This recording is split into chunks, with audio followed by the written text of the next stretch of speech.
رمضان مبارک میاشت ده کوشش دا وکړئ چې د قرآن تلاوت په کثرت سره وکړئ.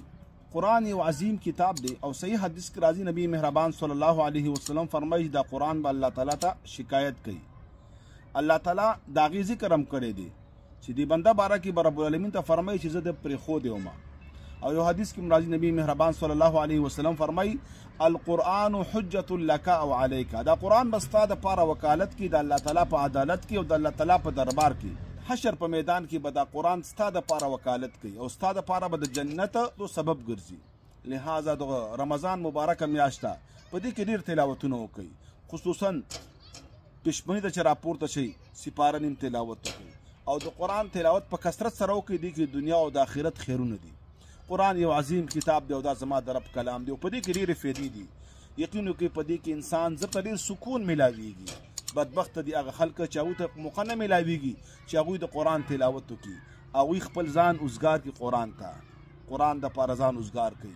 یو حدیث کې راځي، امام بخاري دا حدیث راخستی دی، نبی مهربان صلی الله علیه وسلم فرمایي چې تاسو زما د عبادت دپاره ځان اوزګار کوئ او ورنه که تاسو عبادت دپاره ځان نه اوزګاروئ تاسو به په دنیا کې داسې مشغول کما چې تاسو به د خپل ځان دپاره هم فراغت نه وي، تاسو دپاره به د خپل ځان دپاره هم وخت نه وي.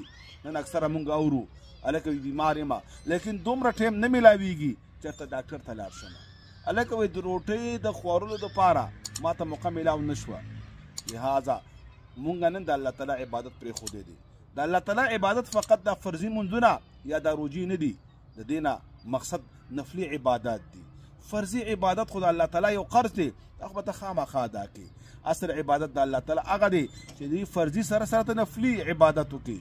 د مانځه نه مخکې لاړ شي 2 رکعته مونځ وکړي، تحیة الوضو، تحیة المسجد، د هغې نه پس نور نوافل وکړي، چاش اهتمام وکړي، د اشراق اهتمام وکړي، صلات اوابین اهتمام وکړي، د تهجد اهتمام وکړي، د قرآن د تلاوت اهتمام وکړي، د ذکر او د اذکارو اهتمام وکړي، خصوصا د سهار او د ماښام چې کوم مسنون اذکار دي چې ستا د حفاظت دپاره ډېر کافي دي د هغې اهتمام وکړي.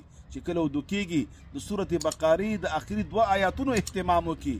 علي کرم الله وجهه به فرمایله وایي چا کې چې ایمان وي او صحیح عقل وي نو دا به دا کلمات نه پرېږدي د سورت بقرې آخري 2 آیاتونه، او که څوک پرېږدي یا خو د په ایمان کې نقصان دی یا د په عقل کې نقصان دی. خصوصا استغفار کثرت سره، هغه حدیث کې راځي توبه لمن وجد فی صحیفته استغفارا کثیرا. خوشخبري د هغه خلکو دپاره چې هغوی په خپلو عملنامو کې استغفار ډېر مونده کړله. لہذا د رمضان مبارک ساعتونه دي، پکار ده چې موږ رب العالمین راضي کو او د ټول نه اوچت نعمت په نعمتونو کې هغه الله راضي کول دي. ورضوان من الله اکبر. الله تعالی دې موږ توفیق راکړي چې موږ د الله تعالی داسې عبادت وکړو چې هغه رانه راضي شي او زموږ د جنت فیصله وشي. ټول ملګرو ته درخواست کوم اهتمام د عبادت وکړئ.